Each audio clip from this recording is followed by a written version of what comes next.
caríssimos irmãos e irmãs presentes na nossa matriz de Santana e aos fiéis que nos acompanham por nossa rede social, que o Senhor vos dê a sua paz. Amém. A palavra de Deus nos chama a atenção para a missão dada a cada um de nós. E esta missão nós acabamos de ouvir no início deste Evangelho. Vós sois sal da terra e luz do mundo. O que o Senhor quer dizer isso para nós?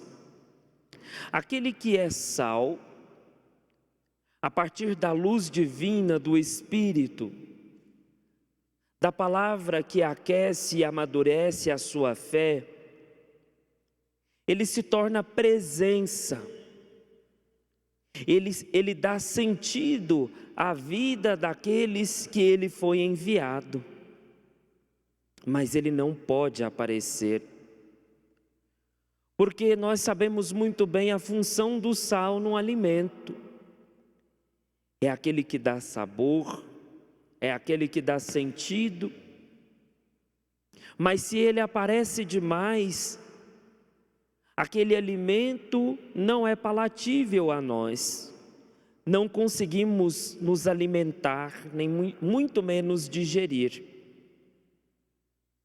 Então a presença do sal é essa presença medida e essencial. Assim deve ser também a nossa missão, dar aquele sentido medido e essencial na vida do outro.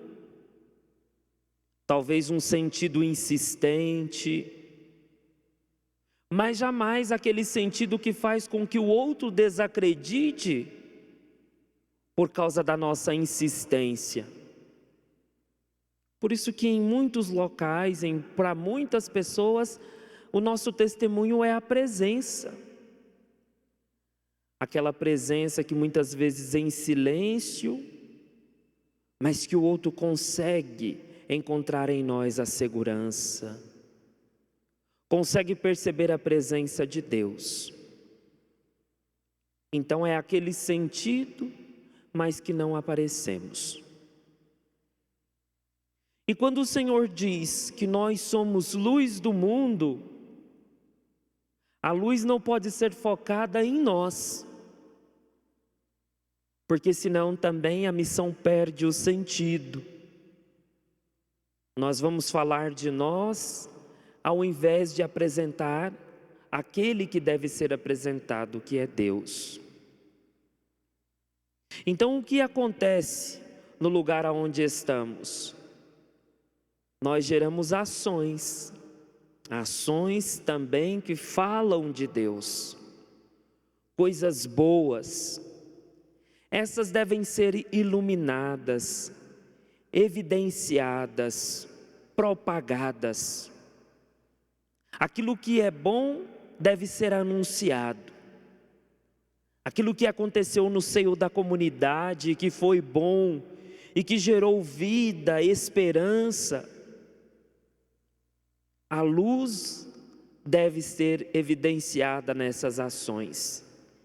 E mais uma vez, aquele que anunciou se esconde, para que as pessoas não percam a referência de Deus, para que seja Deus aquele que as pessoas vão à procura, e não a pessoa, para que não gere apego e uma dependência triste, que quando aquela pessoa não está, ninguém mais consegue fazer nada. Então esta é a dinâmica daquele que segue e que serve a Deus. Ele se torna essencial, mas se esconde, e as ações anunciadas são evidentes, mas ele se esconde. E quem deve falar, quem deve permanecer é o próprio Jesus Cristo. Então foi isso que nós ouvimos também na primeira leitura. Aquilo que nós anunciamos não é sim e não. O Cristo apresentado não é sim e não, é sempre sim. Por isso que a nossa decisão e adesão ao reino de Deus não pode ser morna, nem sim e nem não, mas sim sempre. Porque foi assim que o Senhor se revelou a nós. Foi assim que Ele se doou a nós, dando o seu sim.